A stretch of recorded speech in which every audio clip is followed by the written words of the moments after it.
On this session, with the last session, also it's the wrap up of the audit cycle. It focuses on reporting and communication. This is nothing new to you guys. It's very similar to what you do your day-to-day job in the audit field. But in order to wrap and finalize the cycle, we will cover the reporting and communication part. So one of the aspects of the reporting would be management letter comment, or a way to report your internal controls findings.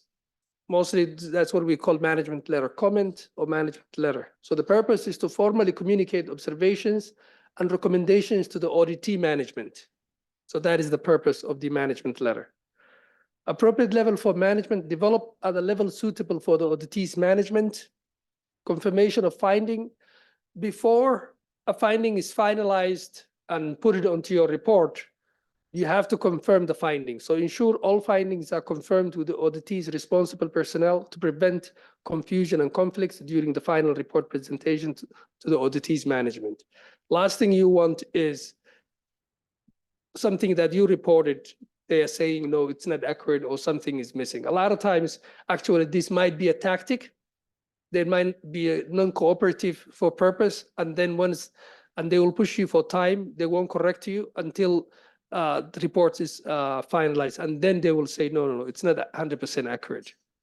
So in order to avoid that, make sure that you confirm your exceptions with the business owners of that area. So if we're talking about, but in our case, we are talking about IS audit. So definitely the area and the IT director. So both of those people. So if it's a security issue, then whoever is responsible for the security or that area, be it network or an application, and then the director of IT or the manager of IT have to be confirmed that these are facts on the ground. So once you confirm, then you could put it on the report. Some size nowadays, their reports are public. So if Pakistan is included that, then you need to be cognizant what you are putting on the report. So if there is a transactions or people's names, remember we were talking about privacy. So what is allowed to put, what is not allowed to put. So you need to be cognizant of that. So summarize the management letter and issues, especially when it's going out to the public following the SSI standards. So follow your methodology, follow your SSI, what is allowed to put out there on the public, what is not allowed. So you need to be cognizant of that, or you need to take that into consideration.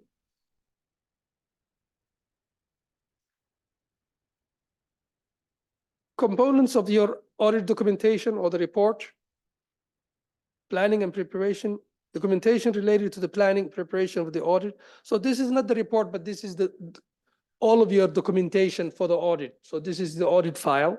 So you have to document your planning and preparation, your scope, your objectives, your teams, your timeline, your budget.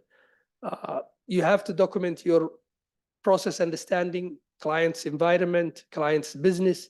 The walkthroughs have to be documented. You have to also document your audit program, what you're planning to do, the details of your audit program, basically the risks that you identified, how are you covering, if it's accounts, how you are covering these accounts. So a specific audit program have to be documented. If you're using work of others, be it an expert, or if you are taking assurance from work of others, that also have to be documented accordingly per the standards.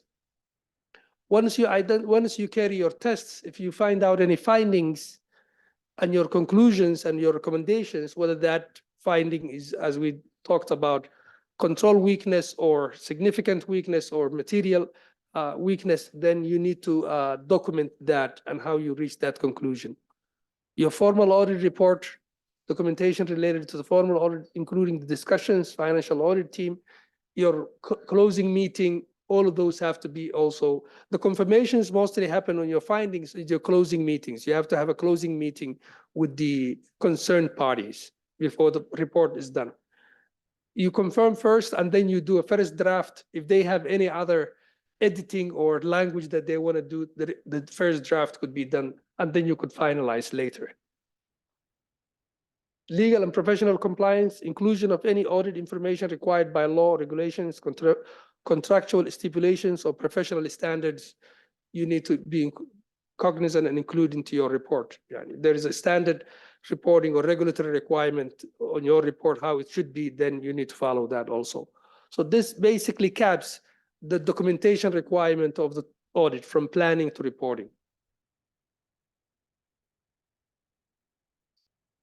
Audit documentation overview, considered as the bridge between your audit objective and the final report. So all of your documentation in the middle is the bridge. And the reason we also say that is, I've already told you the rule of thumb in regard of the audit documentation is that if somebody who hasn't been into this client reviews your file, could they come up with the same report, or could they come up with the same conclusion? So that is the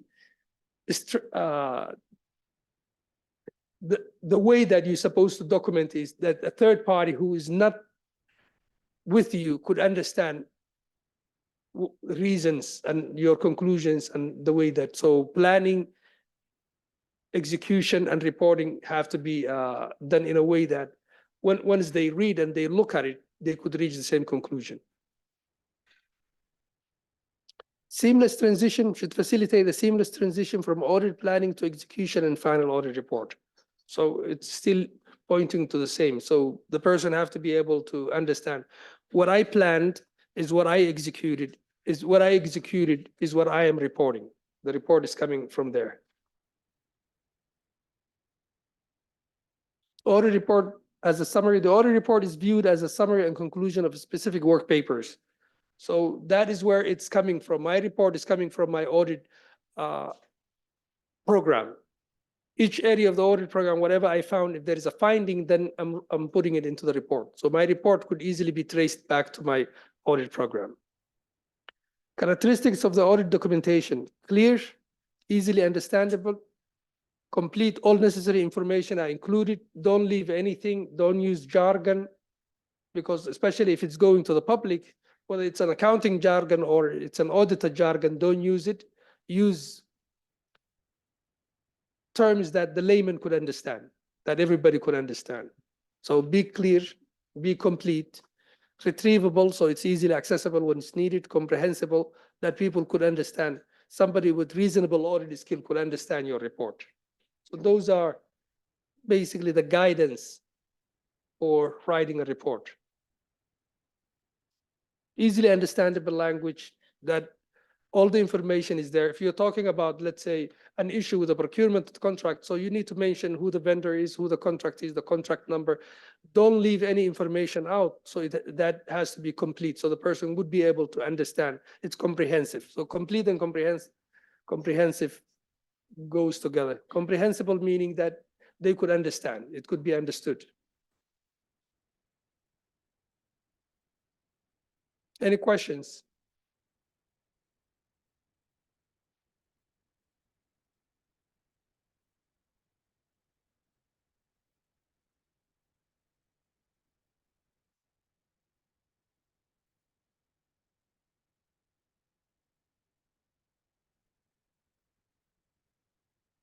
During execution, yes. Remember we said if you are using the work of expert, that be considered the work of an expert.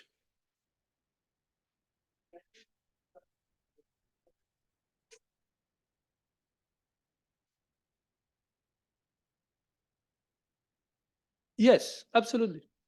For manpower issue, if you design, and if part of your work program, you could give them to execute. Yes.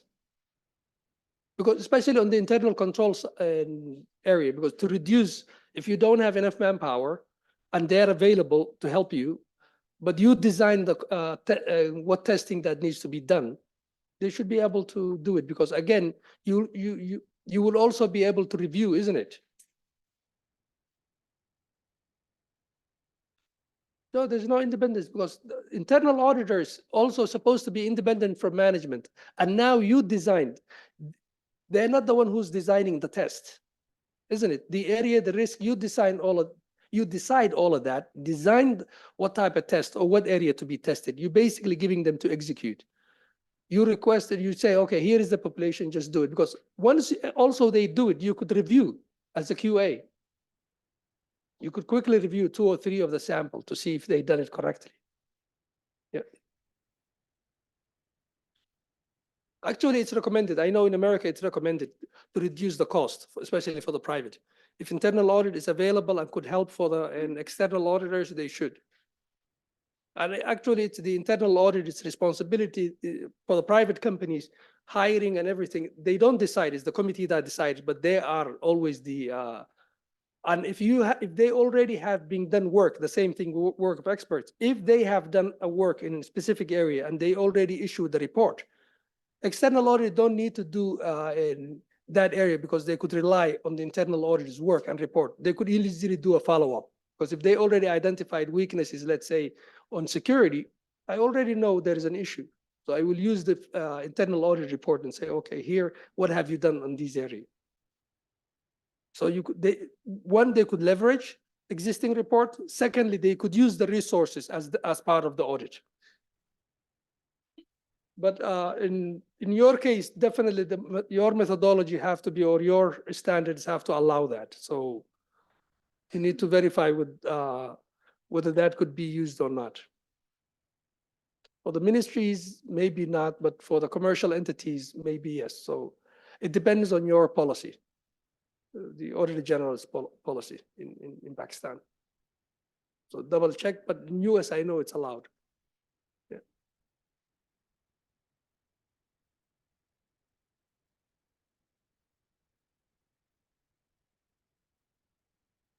Any other question?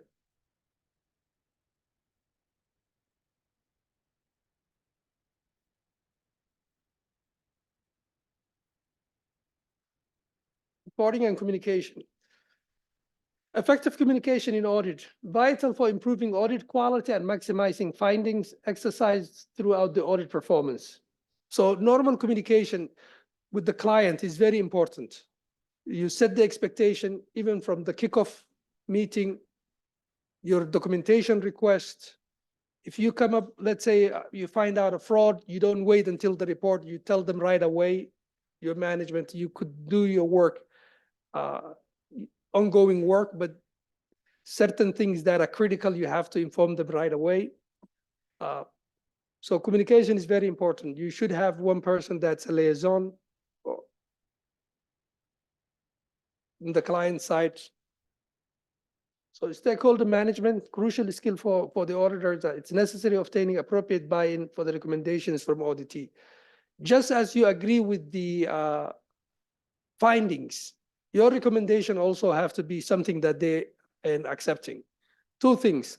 One, that's my personal preference. I don't go to specific details of a control because that is the management's prerogative, especially when it comes to cost or anything.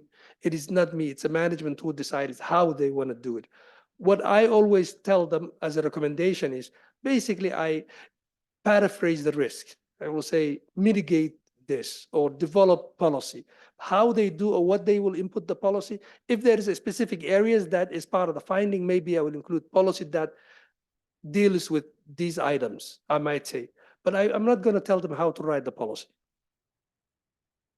If it's, let's say, a control regarding approval, how that approval is manifested, I'm not going to tell them you have to sign or it has to be emailed. Those are how it manifests. It's up to their processes and what they like. What I would say is authorization is required or a dual authorization is required. So I will basically try my recommendation to address the risk, but not to tell them how to do it. That is one. Secondly, also, once you identify the issue, they would also have to agree or basically have a discussion with them about the recommendation, because at the end of the day, they are the one who's supposed to do accept your recommendation and do it. So have a discussion with the recommendation. Always, as I said, your target is to mitigate the risk.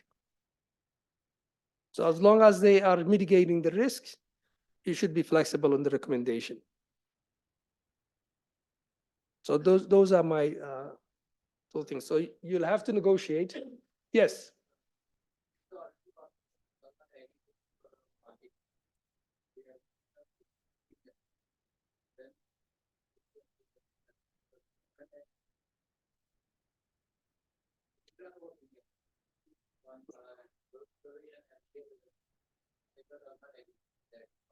Okay. Okay. That is absolutely fine. It does happen, especially when we're talking about internal controls. It does happen. Remember what we talked about, the risks, how to mitigate risk. We talked about not mitigation, how to respond to a risk. Mitigation is one way of responding. Transfer is another way of responding. Avoidance is another way of responding, isn't it? There is another way also of handling risk, accepting it. So in this case, if your difference from your standpoint, you're still thinking this is a risk, isn't it? Because you are raising a finding. You will tell them, yes, my understanding is you're accepting the risk. The difference of opinion, I am not accepting that the issue, we could have a different opinion. But my take as an auditor is, I see this as a risk. I am not going to accept for them to tell me this is not a risk. They could tell me, I don't disagree with you on the magnitude and everything or something like that. So what I will tell them is, to me, what you are telling me is you are accepting this risk. It maybe falls within your tolerance level, you're accepting the risk. So instead of recommendation, I will put management accepts the risk. So you will have to negotiate them, try to get them into that corner. Move them from we disagree to them accepting the risk. Part of your negotiation is like, yeah, you don't have to do anything. Just say, I accepted it. Because from there on, they are taking the responsibility. If something goes wrong based on that activity, they own it. But a lot of times what they try to do is they will disagree with you and they don't want to accept the risk. That they cannot have both ways.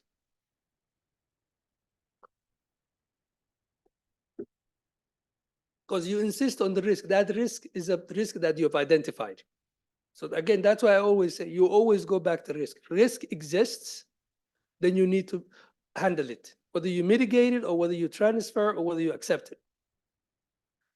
If you disagree about the process or activity, they'll say, okay, that's why I say sometimes they could have a discussion of, oh, and that's why I said they know better than you do the day-to-day business. And that is why they could run you around. That's, I always go back, say, okay, yes, you know, as I said, remember, sometimes they delay you and then they present you additional facts. You always go back to your risk. How are you handling this risk? Because remember, their processes are a lot of processes. You're only looking at the key areas of the process, and you're only looking through the lenses of risk. As long as the risk is managed, you're all set. So if they cannot tell you how they manage that risk, or you still believe the risk exists, then you say, okay, you do whatever, all those information that you're telling me. My take as an auditor is that you accept the risk. Yeah.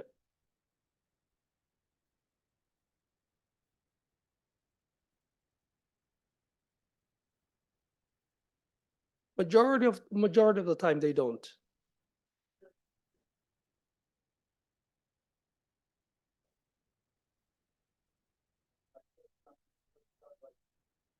They okay. So as far as the an advisory engagement is concerned, there's no engagement that's advisory, like internal audit, or you could engage what you call public accounting firms to do work that's what they call advisory, consulting work, basically. SIs don't have that, but that doesn't mean that they cannot consult with you if they are doing control. If they used to consult me a lot. Somebody wanted digital signature. They said, okay, would this suffice as an authorization? So I should be able to say yes or no. Because if they are trying to do something and they see you as an expert, would this suffice? Would this be enough? You should be able to help them. But that's not a engagement or an official like side giving them stamp of approval. This is your personal knowledge. You're sharing your knowledge with them.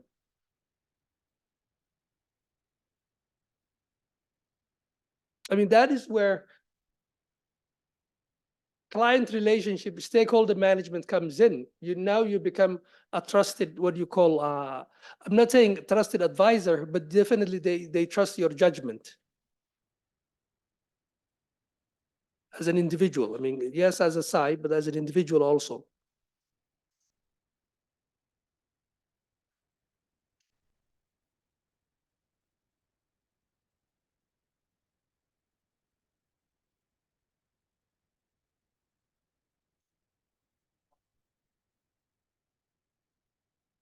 No, that's why I said it's not going to be your report. Remember when I said in your report, when you're recommending, don't go to the details saying like do this, because if you do that, and next time you come in, remember we talked about year to year, you need to review the risk, or even forget about even the year to year risk.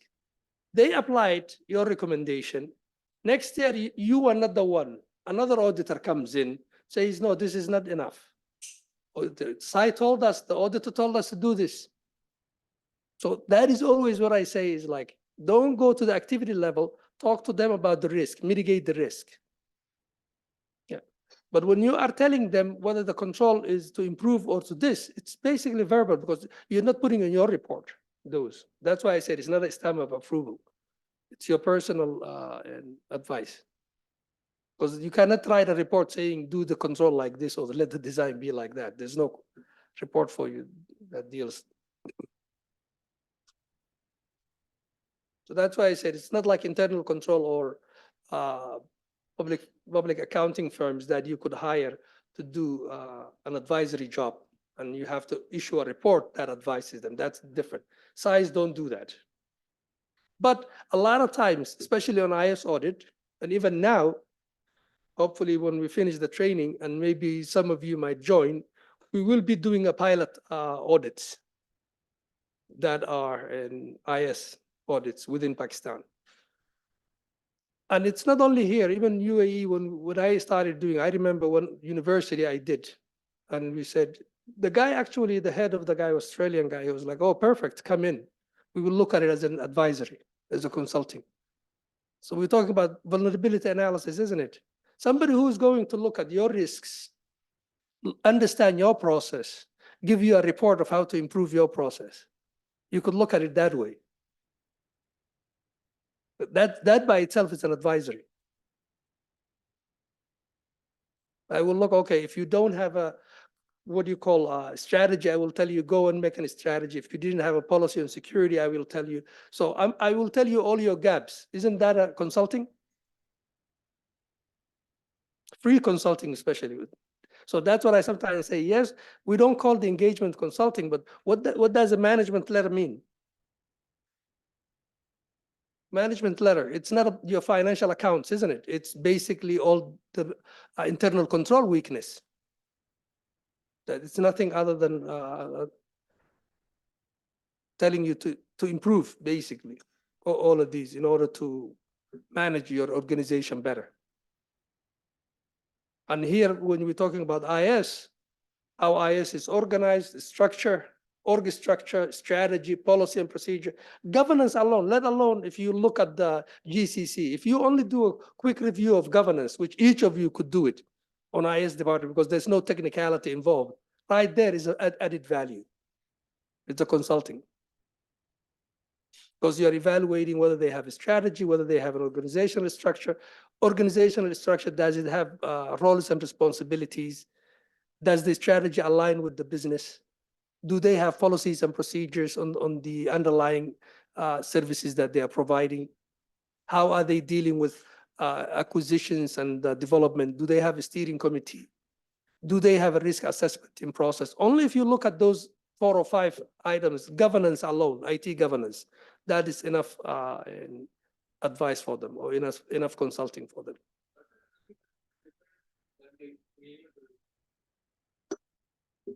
Say it again.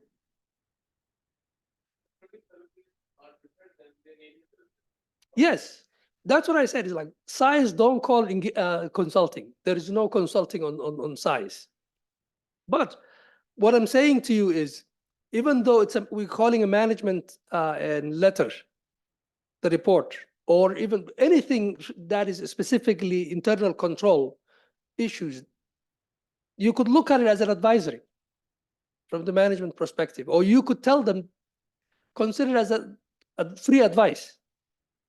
Somebody is coming, basically telling you, like people hire KPMGs and big to do a gap analysis, isn't it?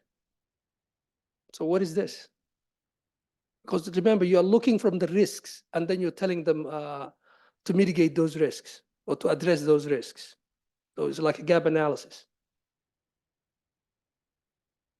So even though SIS did not call, or we don't call it advisory services, you could view it as a consulting, depending of how you view things. If you care about how management could improve, yes. If you view it that way, you could look at it. But if you want to view it as, oh, somebody is telling me my faults, then it's a different way.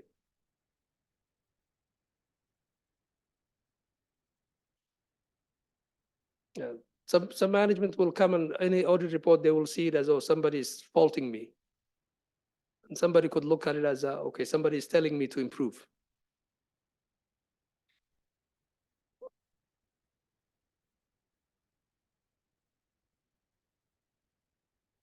So we've already mentioned that exit interviews are very important in communicating your audit result. That is where you do your confirmations. That is also sometimes if there's small issues that you identified, but it does not raise to the level of putting on the report, you could dispose them on the an exit meeting. You basically let the client know and you say, go ahead and fix it. You don't put it. So that is how you dispose. And that is how you also put it on your in documentation, that we will dispose it the closing meeting.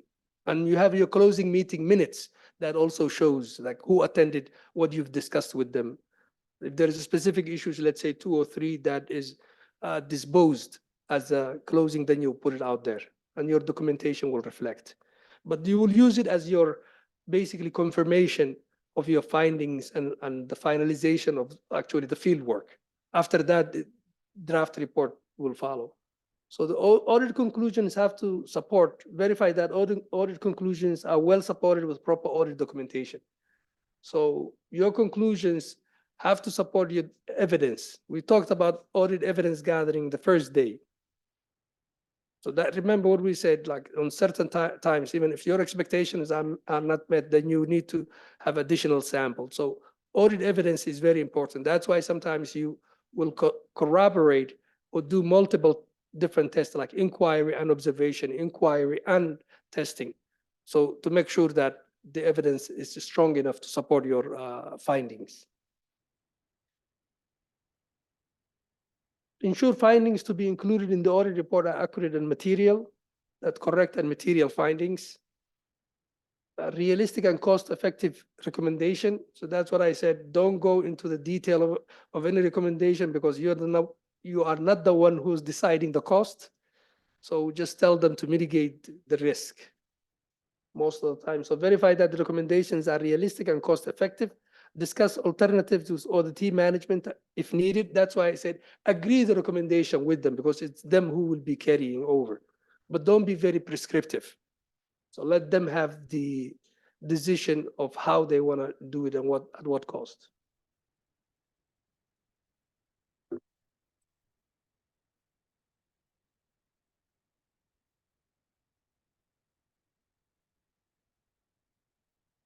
Propose feasible implementation dates for agreed on recommendations. That's also important. Whenever there is a recommendation, there has to be a deadline in it. You'll have to put a timing on recommendations. Management letter comment, most of the time they do have a space, what we call management response. So they have to say, okay, we are going to do basically accepting your recommendation and then at what date they will be doing it. So that also you have to agree. Again, that you could agree with them at the first draft. You will write the draft, you will tell them, okay, fill your area of the management comment. You could share the draft to the people who are concerned, not the highest level, but the people who are concerned. If we're talking an IS audit in this case, the director and the managers of the different departments, I will share with them and say, okay, update it and give it to me. I will give them the chance, like the language editing and stuff like that, but the gist of the issues will remain. But also what I would ask them is to put the management and response in there. Because remember, when you are doing the closing meeting, majority of the time you are discussing the issues with them and maybe the recommendations, and you are agreeing. But when you write the report, as all of you know, the report has its own criteria and stages, isn't it? You will say the criteria, the risk, the finding. So for them, it's the first time that they are seeing the actual complete report. It's the first draft. On the closing meeting, they might have just seen only the exceptions, but now they will see the criteria, what laws or criteria you're using, standards. They might look at it completely different when they see the first report. Yeah. When you are doing your closing meeting, maybe you're telling them the risk verbally, but you're not going to write the risk on the closing meeting. So now they might see the risk also in a written way. What could happen? Cause. Sometimes people, or it requires their standards, the cause to be included. So they might see the cause. Remember, as I said, they know the business more than you do. They might not agree the cause that you identified. So that's why I say that the first draft is good to discuss with them. Mostly in general, I try to avoid the cause because a lot of times they know better than you do. So if it already exists, what is the point of saying what caused the issue? As long as you identify the issue, just address the issue. But it depends on your standard. Every site do have a standard report. Some of them, they call either the 3 or the 5 criteria, finding and effect.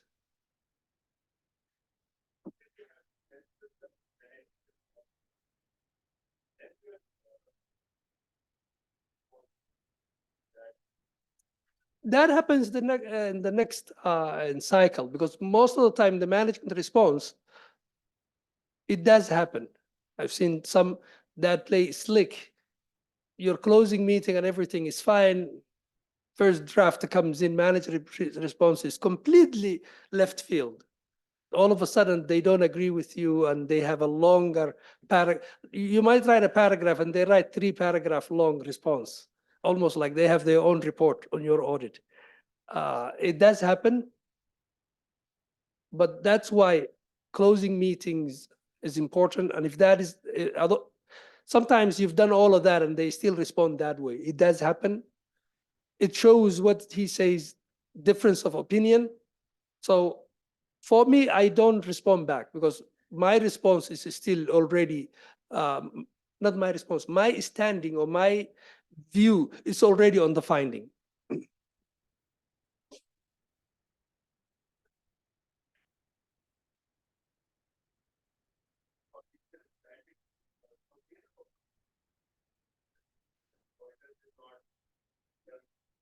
That's why you have to do a closing meeting to confirm the findings. If you don't do it, then you are actually asking for trouble. You are asking that problem.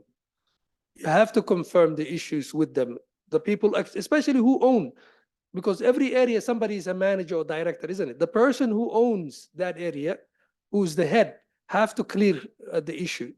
As he said, you could disagree, but at least he needs to know what's going to come on the report.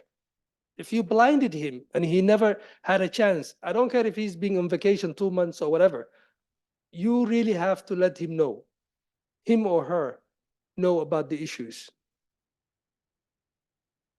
That's the last thing you want to do, basically, surprise. Nobody should be surprised. That's why, so I said, sometimes you do the closing meeting, you do the first draft, everything, and then the management response becomes nowhere.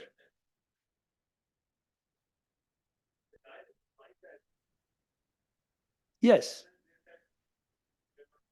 Absolutely. It does happen. And I have seen, that's why I say the person who owns it, the area, confirmed with you. But the higher management says, no, I don't accept it. So even the one who signed with you is sitting the meeting and just looks down and says, okay, don't look at me.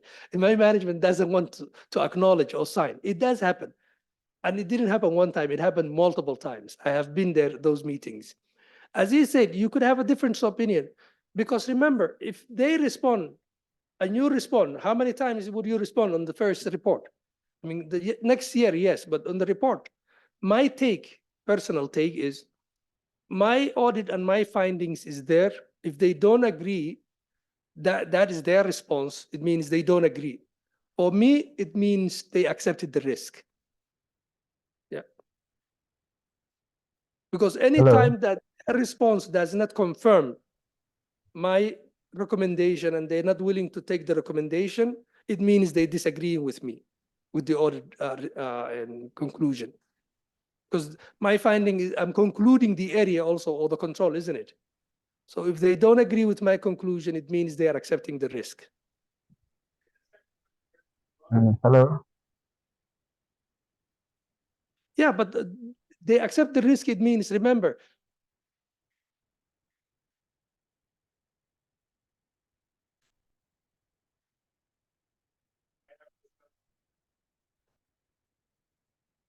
yeah, but that is what I'm trying to get it.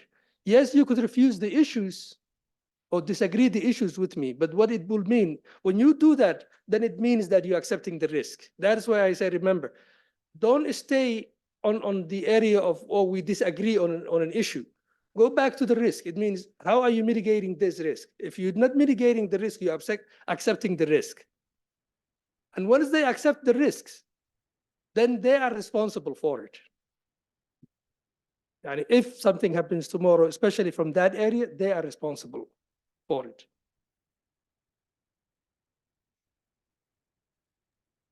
Hello. Yes. I want to ask about management response.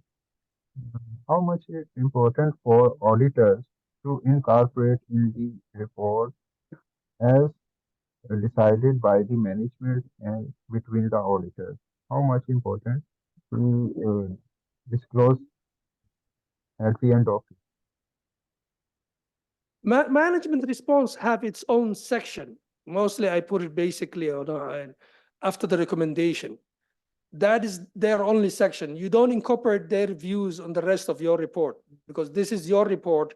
They only have one area, which is after the recommendation, whether they accepted the recommendation, what are they planning to do, and at what date, deadline are they going to do. That's it.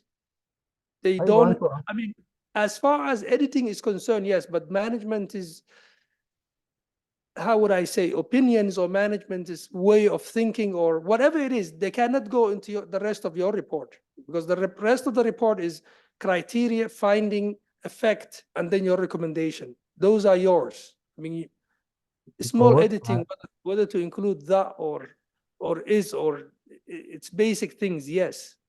Maybe grammatical, if you missed them, they are better than you, but not about content. My point is like, there is no management content in the report except the place that says management response.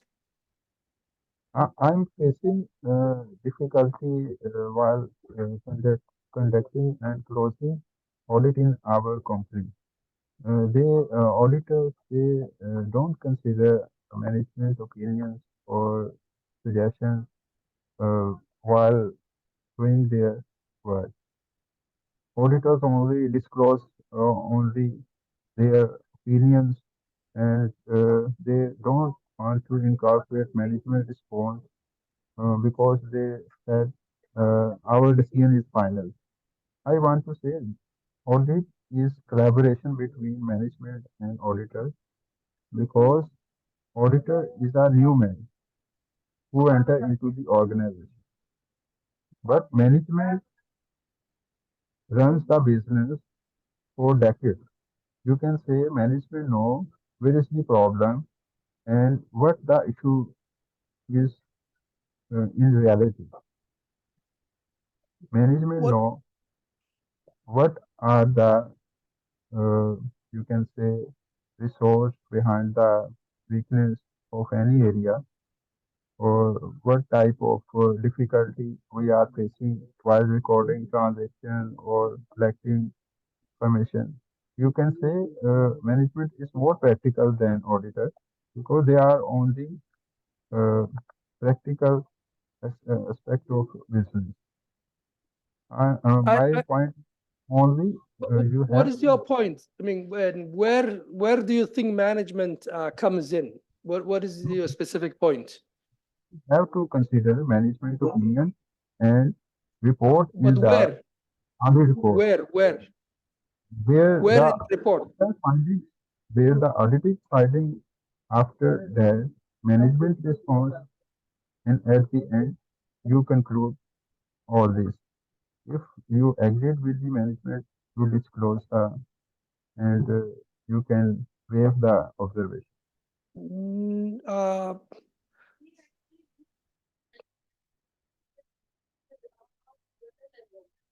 yeah, so in that regard, as I said, that's the reason I was asking where, because management has a space, as I said, called management response on the report, which is each finding or each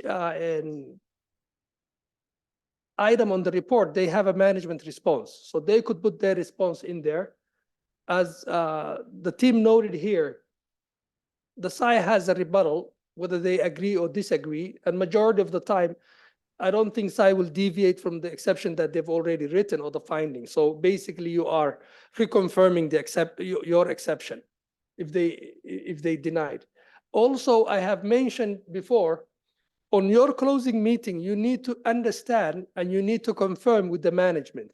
If you don't agree at the closing meeting, and if you don't agree on the management response and you have a rebuttal, then there is no other place for management, I mean, to take management's account. I'm not saying management doesn't know the business.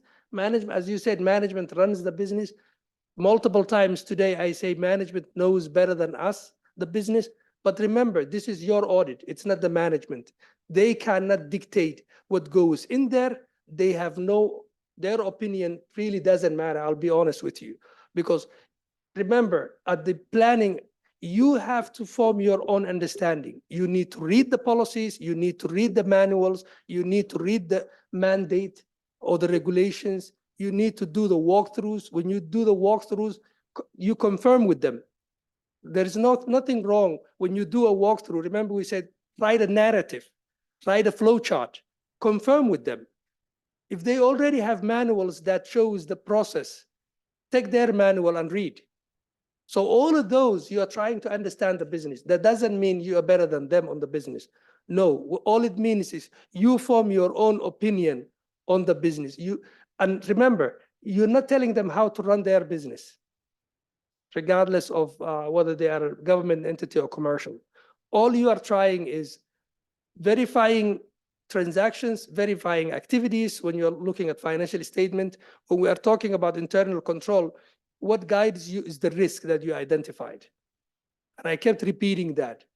How are they responding to the risk? It's what you are trying to identify. Risk, auditors know better than management.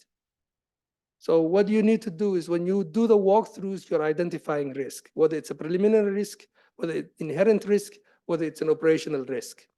And how that risk is responded is what guides you.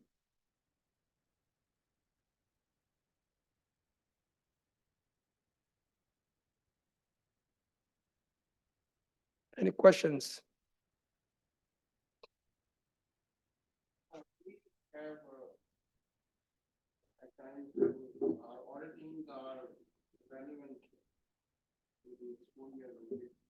But when our quality review is being done, so it is done at a level that is very senior. And that quality review team is conventionally reviewing transaction audit, client audit. They're not familiar with the ISO. They require the originator to change the report in terms of its sequencing problems or in terms of finding the weighing also rebuttals involved in response to the management plan. So should there be a separate quality assurance mechanism for these reports? I used to face that same thing all the time. And when we had that problem, I'll be honest, it is not easy. It is tough, but I still don't advocate for a separate report. But as you could say, again, it's an awareness issue. We've discussed, I don't know if it was this team or not, we've discussed, if you have a fraud, I understand the mentality because I've dealt with it. The QA team, or what we used to call reporting team, if you have a fraud of, let's say, 1,000,000 rupees, they will be very excited, isn't it? That report is very important. We've discovered a fraud. If you tell them Nadra population database is not accurate, for them doesn't mean anything.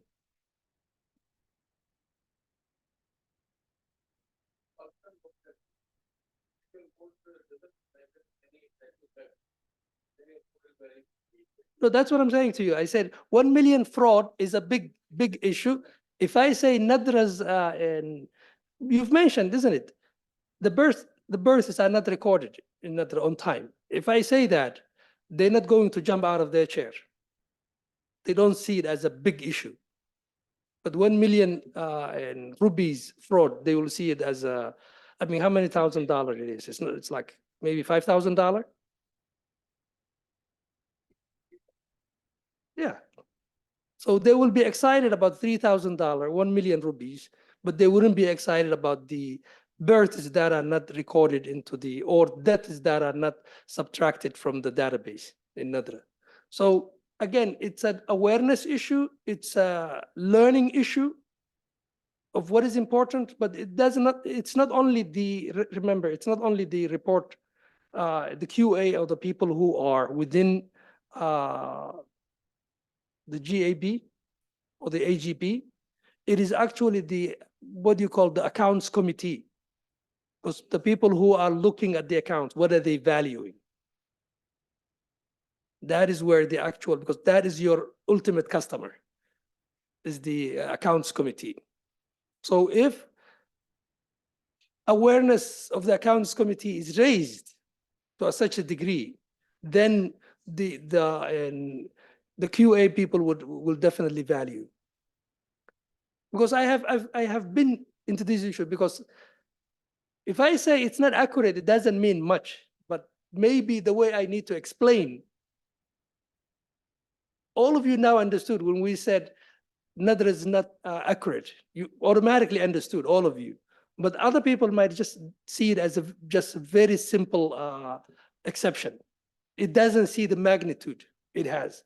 So maybe the way that we write as an auditors might have to change, maybe, to basically emphasize what does it mean when we say, remember I say don't use jargon or, because auditors already understood what accurate means. But now we have to write it in a way that the public could understand. That's where the accounts committee comes in.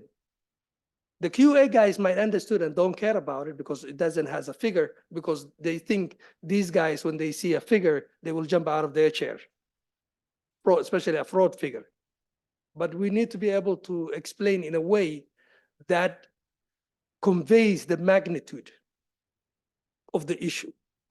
What does we mean accuracy when we're talking about a database? Or it doesn't capture, let's say, the births.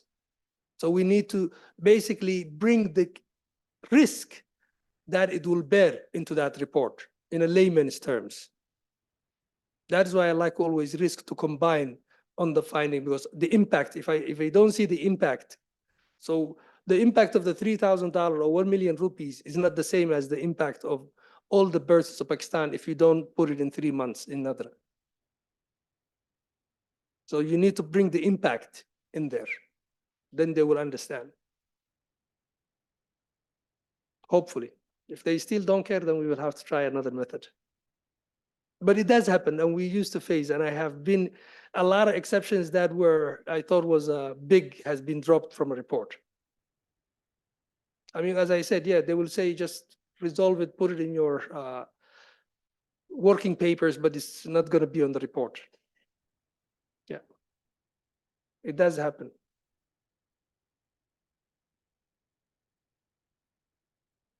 Those are the internal battles. Sometimes we might have to fight, or you might have to put it again. It's the same thing with the client, isn't it? You say, okay, tomorrow if it blows up, you know I've already identified this issue. And majority of the time, it does blow up, especially with those things. It might take a year, 2 or 3, max maybe even 5 or 6 years or 7 years, but you will dig back your documentation work papers and you will show them. Because mostly when you're looking at the risk, if anything goes wrong, always, it doesn't start with one, isn't it? Multiple things goes wrong. So one of them should be the items that you identified.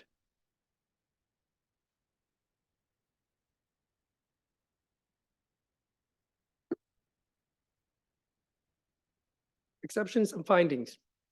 IS auditors should demonstrate how their observations and recommendations align with the principles of public financial management, namely transparency, integrity, economy, and openness. So your findings, how are they dealing with these areas of public financial management? In the context of IT security, transparency plays a crucial role in ensuring that governance and management practices are clear, well documented, and accessible to all stakeholders. So when we talk about policies and procedures, strategy, when we talk about structures, even governance alone, findings based on those are part of transparency because everybody knows what it's expected. Integrity. Emphasize the importance of ethical conduct and integrity in IT security and management. IS auditor could present findings related to any observed ethical breaches, conflict of interest. We talked about segregation of duty, non-compliance with established policies and regulations. Those are part of also the integrity. When we are talking about compliance, SODs. Economy, identify opportunities for cost optimization and resource utilization while maintaining effective IT management. IS auditor could present findings that highlight efficiencies, redundant controls. Rarely we will tell them, but if you think there's no risk and they are doing a control that will take time, you say there's no need for it. One control might suffice. Or unnecessary IT expenditures. Openness, showcase findings that encourage open communication and collaboration among stakeholders.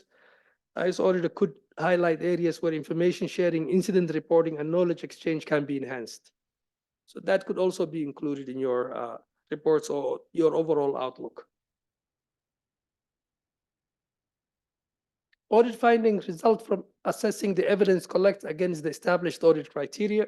Remember, that is always what I kept saying. Always have a criteria that you are checking against. Your findings is automatically based. Do they meet that criteria or not? Yes or no? The findings should be documented with a general conclusion of effectiveness of IT controls. We talked about the conclusions of the finding. So once I have that finding, either alone or in aggregate, I need to conclude about the area of that finding. Is it a control weakness? Is it a significant weakness? Or is it a material weakness? Depending on the type of audit and its objective, the findings noted may be related to all criteria or only some parts of the IS audit deemed to be inadequate or sufficiently supported by available evidence.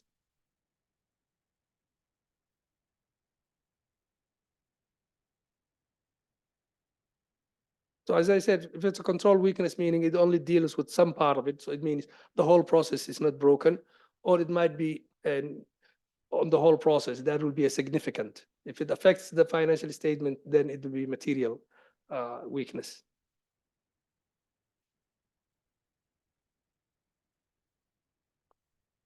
IS auditors should demonstrate how their observations and recommendations align with principles of public financial management. Another area to look at is fairness, competition, and accountability. So fairness findings address any instance of unfair practices, bias, discriminatory behavior in IT governance and processes like hiring, procurement, all of those. If there's no fairness to it, if you see, you should be able to identify and report. IS audit should include identified areas with access controls, user provisioning, decision-making process, like fairness or consistency.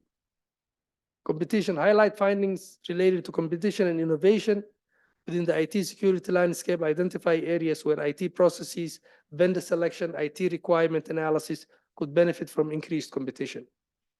We talked about procurements that are only one vendor that has been taken. That automatically breaks that competition, either clause or principle. Accountability. Present findings that address accountability gaps in IT security, governance, and management. Identify instances where roles and responsibilities or decision-making authority are unclear or not appropriately delegated.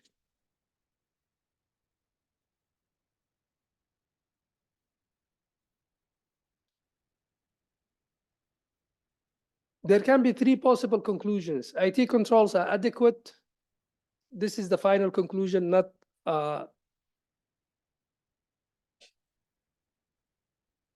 so either when I test, if no exceptions I found, or maybe I only find one exception out of 30, then I might conclude IT controls are adequate and are operating effectively, consistently, and continuously during the period under review.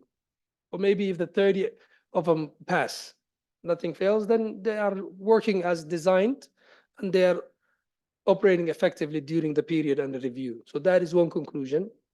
Another one is gaps or weaknesses are noted in adequacy and effectiveness of IT controls. Maybe 2 out of the 30, there was exceptions, or there are different areas of an exception, or that didn't meet the criteria. But the overall system is considered reasonably reliable. So that is where we say it's a control weakness. So there are some weaknesses, but overall it does not break the whole process. Thirdly is that IT controls are unreliable, which means either they are not adequate to address the risk, did not operate as expected, did not function continuously during the period under review, hence could not be tested. So that means that my findings affects the process. So if I selected 30 and it might never been put in place, or the adequacy, then you could say that's not adequate to address the risk. That means design is not adequate. So I don't even need to test further. Second, it didn't operate as expected. It means that maybe 10 or more exceptions are there. So even though they designed it, but they've never implemented properly, or did not function continuously. Maybe certain months it didn't function well. So that is also could be the case. That I found maybe say 4 or 5 exceptions during the period that I tested. So at certain days it was working, certain days it wasn't working.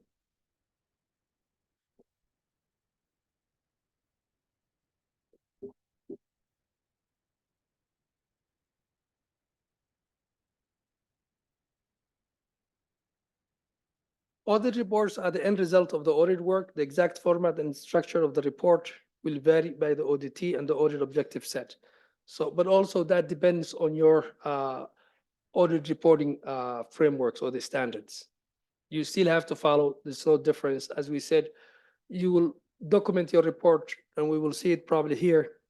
Your objective, the scope, that is part of your planning timeline. Once you put there, then you will put a summary of your issues and then the detailed findings. That's basically how we used to report, at least. The exact format, okay, we talked about that. However, an IS audit should understand the basic components of an audit report and how it communicates audit findings to management. So that's just general. You need to understand how audit reports are communicated to the management. Again, that's very similar to saying, if you have a standard, you follow your own standards. So some of the objectives of the IS audit report are formally present the audit result to the auditee management, documentation of the alignment of the areas requiring corrective action and related recommendations, if any, provide statements of assurance, if applicable, on the IS environment and controls of the auditee. If audit findings were raised, it serves as the basis for the next follow-up audit. It serves also as a formal closure of the engagement. It could be used as a reference by any third party conducting IS or related audit of the auditee. We've already talked that third one. Just as you rely on work of internal audit, your work, if it's being done, any other third party could rely on when they are looking at it. It could be a QA, it could be external auditors. If you are doing a commercial an entity and you've done an IS audit, their external audit could use it, your work.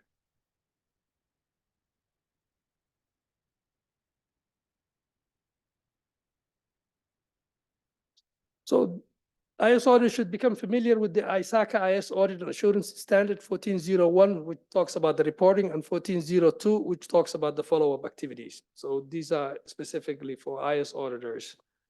ISSI 1700, I think you probably will already familiar, forming an opinion on reporting on financial statement, states that the auditor's opinion must be reported in the form as specified by the standard.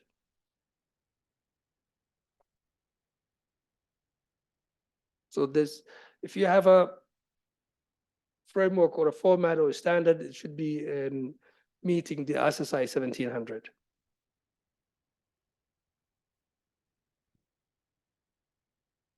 If not, then you should be striving to include this, the next review of the report framework.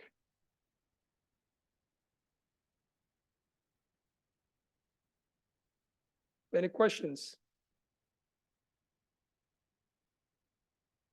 I don't think we've got it.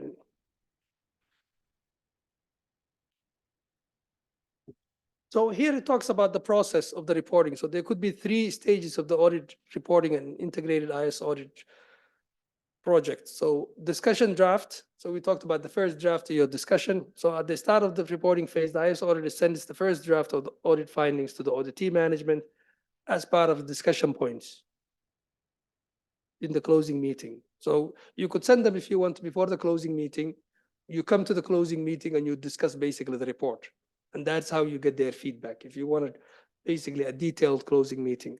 But sometimes I consider this is the closing meeting to the highest management if you are going, but you have to do closing meeting with the local business owners, like the area. Like if you have issues in security or development, who owns security already, you have to confirm. Who owned the development, you should have confirmed.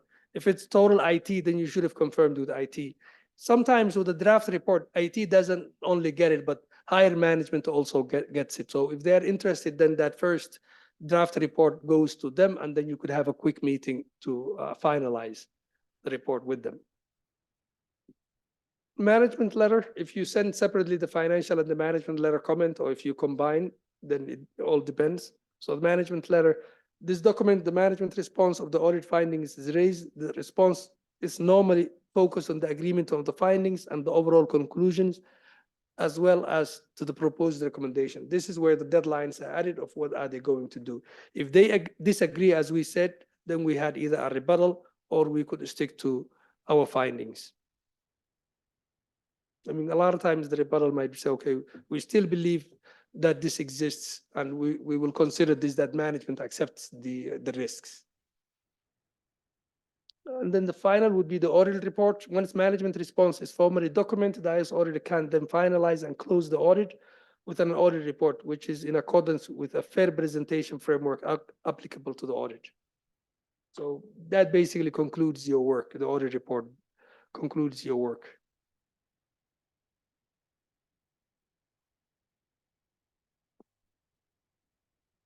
So this would look like the structure as I was talking about of a report, an introduction which normally includes a statement of the audit objective, audit scope, the period that the audit covers, a general statement of the nature, extent of the audit procedures conducted, and the processes examined during the audit.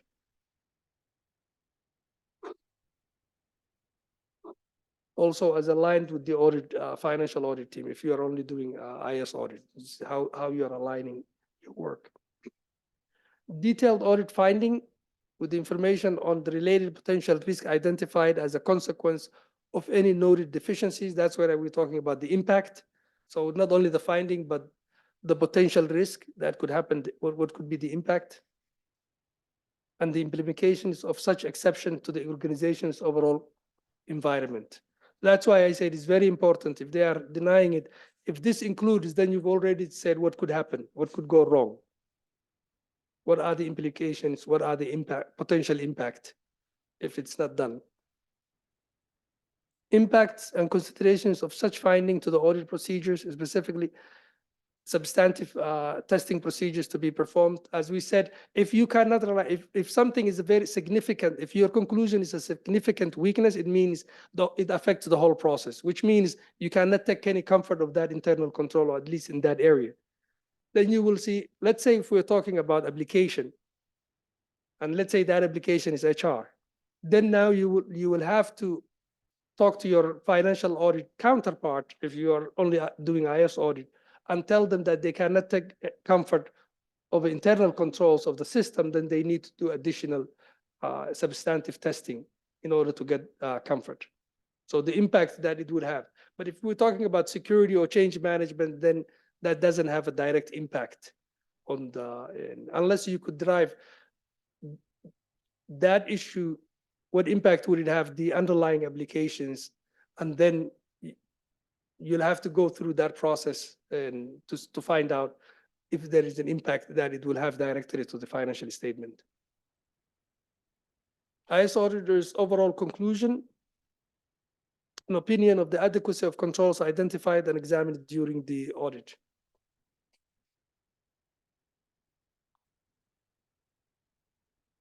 Summary of the IS audit methodology. Planning phase overview. The IS audit, again, is understanding. So this is basically wrapping up what we've talked about, the 5 days.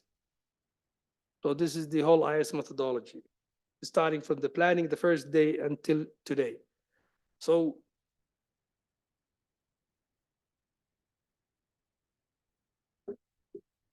the audit, again, is understanding of the entity's environment. You identify and evaluate the risk and materiality of the organization at the organizational level. So that is initial planning phase. Understanding of the entities and its environment. Still, you're in the planning phase.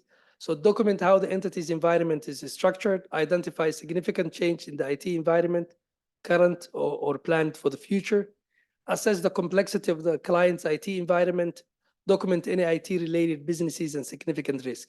This is where we talked about the audit universe, identify the assets, identify the processes, systems, people, identify if there is any planned or future major changes in the system. Are they going a new data center? Are they bringing new SAP application or new Oracle application, which changes a lot of how the business is run? Preliminary risk assessment. Once you understand the universe or what you are talking, then you could do a preliminary risk assessment. So what are the initial risks of the assets that you've collected or you understood? Initial understanding contributes to the preliminary risk assessment. It shapes the audit procedures to be performed in the execution phase.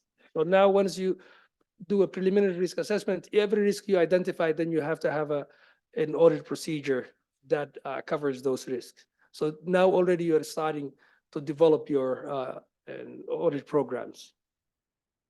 Execution phase, detailed assessment of the IT components. As you go detail walkthroughs, as you go detail understanding, now you're completing your risk assessment, now you're completing also your audit program of how you're going to cover this area. Aim is to obtain reasonable assurance that IT controls are well designed and operating effectiveness for the audit assertions. Internal control at entity level, so now you're getting into the different areas that you have to test. So you will look at the entity level controls, identify entity level controls on governance and management, IT general controls and its evaluations, understand and perform walkthroughs, testing applicable and evaluation of IT general controls for application systems supporting key applications and IT dependent manual controls.